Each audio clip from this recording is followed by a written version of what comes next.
Сәлеметсіздер ме достар, сіздермен Мөлдір. Бүгін біз сіздермен өте сұлу болып көрінетін дастарханымыздың сәнін келтіретін ерекше дәмді жұп-жұмсақ стеганое одеяло пирогын дайындайтын боламыз. Менің арнамдағы видеоларды жіберіп алмас үшін арнама тіркеліп, қоңырауша белгісін басуды ұмытпаңыздар. Ең алдымен жұмыртқамызды жарып, үстіне қантымызды салып, қантымыз ерігенше жақсылап миксерлеп аламыз. Біздің жұмыртқамыз осындай ағарып көпіруі тиіс, және оның үстіне осылай сүтімізді және сұйық майымызды құйып, тағы бір араласқанша миксерлейміз. Бұндағы сүттің температурасы маңызды емес. Енді алдын ала електен өткізілген ұнымызға осылай бір шай қасық разрыхлителімізді салып араластырып дайындап қоямыз. Содан соң жұмыртқалы массамызға осылай какаомызды салып араластырып тағы бір миксерлейміз. Менде рахат какаосы. Сіздер өз қалауларыңызша үйде бар какаоны қоса берсеңіздер болады. Содан соң жаңағы електен өткізілген ұнымыз бен разрыхлителімізді осы массамызға екі бөліп салып, тағы бір миксерлеп аламыз. Дайын болған массамызды формамызға пергамент қағазын төсеп, құйып алып, осылай бір тегістеп шығамыз. Ендігі кезекте тор көз келтіріп тұрған біздің салмамызды дайындаймыз. Ол үшін творогымыздың үстіне қантымызды, жұмыртқаны және де кукурузный крахмалды салып аламыз. Сондай-ақ өз қалауларыңыз бойынша ванилин немесе ванильный сахар қоссаңыздар болады. Осының барлығын жақсылап миксерлеп немесе блендерлеп аламыз. Мінекей біз осындай қою масса пайда болады.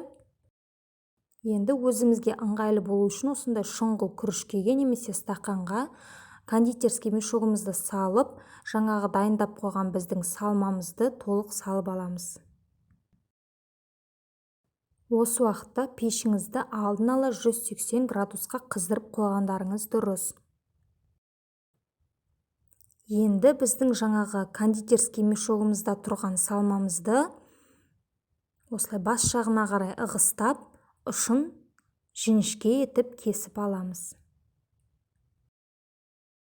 Содан соң, мана біздің формамызда дайын тұрған сұйық қамырымыздың үстіне жаңағы сүзбелі массамызды осы видеода көріп тұрғандарыңыздай асықпай осындай жолақшаларды жасайтын боламыз. Бұл пирогқа дәл осы жолақшаны салу міндетті емес. Осы сүзбелі массаңызды алып, өз қалауыңыз бойынша, өзіңіздің фантазияңыз бойынша жаңағыдай дөңгелекшелер немесе басқа да бір өзіңізге ұнаған узор салсаңыз болады. Және жолақшаны салып жатқанда осылай сізде үзіліп кетуі мүмкін. Ол ештеңе етпейді, одан арғай жалғастырып алып кетесіздер.